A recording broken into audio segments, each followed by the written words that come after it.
Hello guys, welcome to my channel.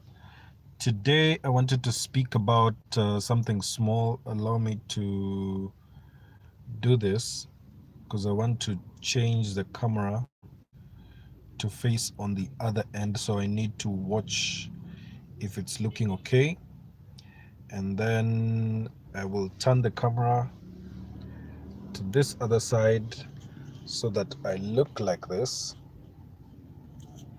and then place it somewhere here. I hope that will be better. I'm waiting to see if that's okay. Good.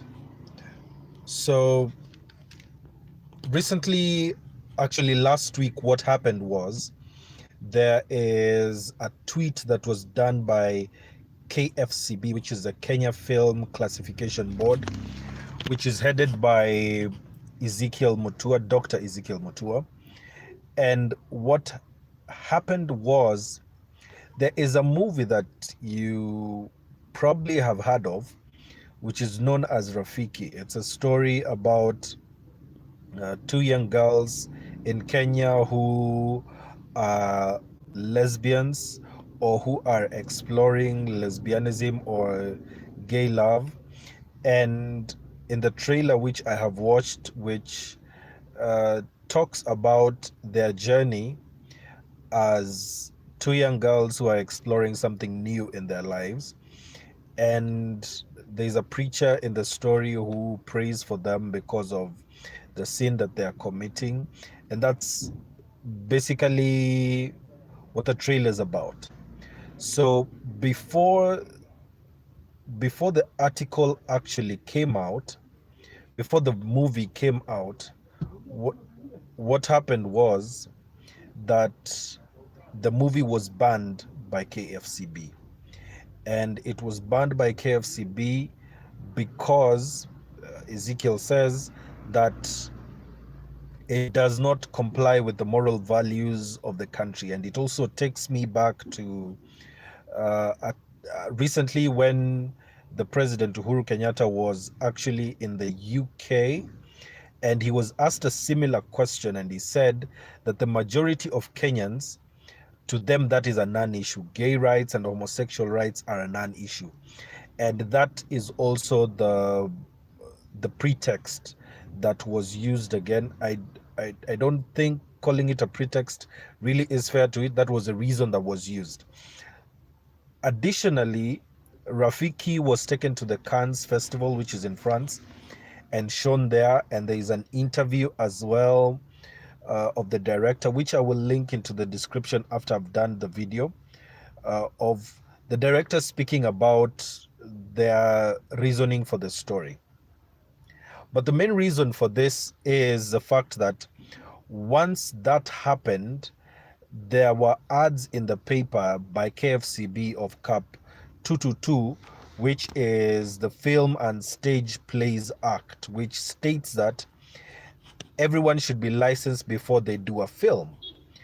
And once that came out, people were now wondering, what if I'm doing videos online? What if I'm doing vlogs? What if I'm doing a posting of whatever happened at my child's birthday party?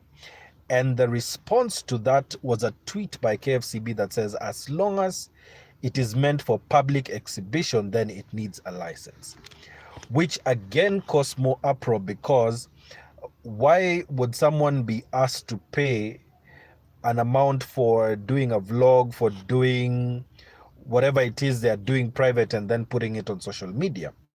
But then yesterday, there was another tweet and communication as well from KFCB, which stated that social media is not supposed to be licensed. Of course, even if they went ahead and said that they wanted to license social media, it is not feasible, because you cannot regulate social media unless you just shut it down. But at the same time, they said that they monitor content for age appropriateness, especially. So in my view, that is probably what they should have stated from the very beginning, because I knew, as I told some people, I was aware that the YouTube vloggers and social media posters and Instagram stories, all those are safe, because I went to read the actual act. I went to actually look at what they define as a film. So these are my thoughts. If you're doing a wedding, if you post that wedding on social, no, if you post, if you have a television crew, sorry, if you have a television crew come to your wedding and they will now put that wedding on TV, then they need a license, not you. They need a license to actually show it on TV. If you're putting it on social media, no issue. Okay, so if you're doing a film and then people started looking at, so what is the definition of a film? If you go to a movie and you watch a movie, that is a film. Are you doing a film? If you put it on social media and you're not monetizing it and you're not charging people to watch it, then it's not a film. If you're going to take it to Kenya National Theatre and people come in and they watch whether free or not, then it's classified as a film.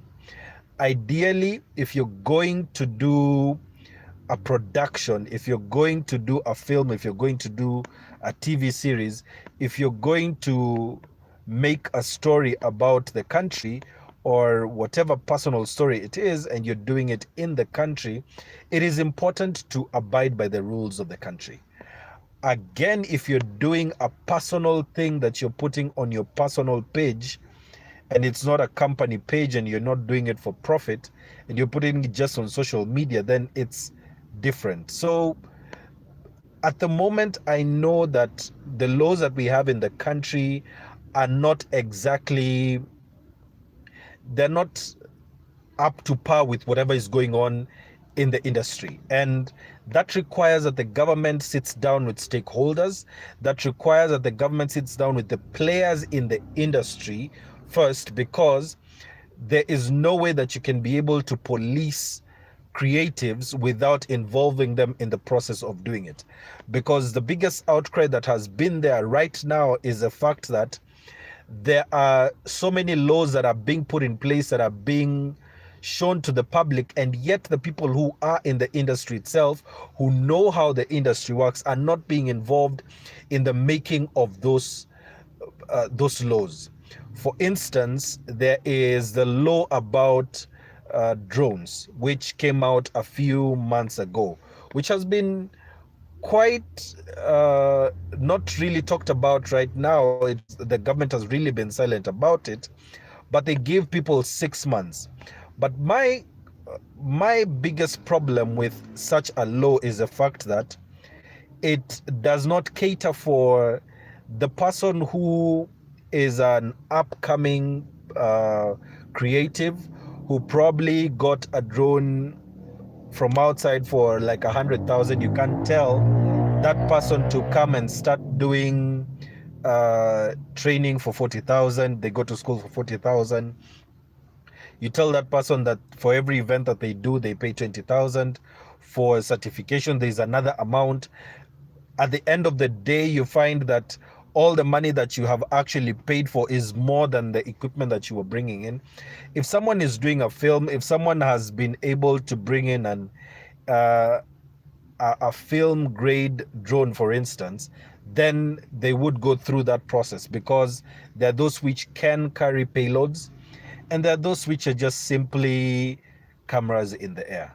And there needs to be a distinction on the same. So my main point for this is the government, in making its laws, is well intended. There needs to be protection for the public, there needs to be protection of children, there needs to be protection of the moral values of the country.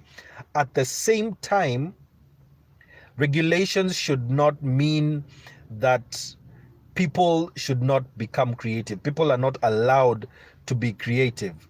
What should happen is a look at how we can be able to make the industry grow. And that is important for this country because many of the stories that are coming from Africa, many of the stories that are coming from us are ending up being filmed or being taken into account from places like South Africa or even Uganda and Tanzania, and not from Kenya. So there needs to be conversations around looking at how are we able to make sure that our industry becomes a powerhouse in East Africa and becomes reckoned with the same way that when people talk about film in Africa, they have to talk about Nigeria and South Africa. So those are conversations that need to go out. But this morning, confidently, we can say that being a YouTube creator still continues in the way that it is. But again, you have to regulate yourself to make sure that the content that you're bringing out there is content that is actually beneficial to everyone else. It could be for your own entertainment, but it should not infringe on the constitution and on the current laws that are there in the country. So have a nice day. I think that has been able to explain to you a little about what is going on with the Film and Stage Plays Act, and you can be able to prepare yourself as well so that when you're doing a film, you will be able to do a good job. So have a wonderful day. I'll release another video on Friday on the schedule that I usually have. And subscribe to the channel, like this video, share it with a fellow creative so that they can be able to actually get their facts right. Have a wonderful day.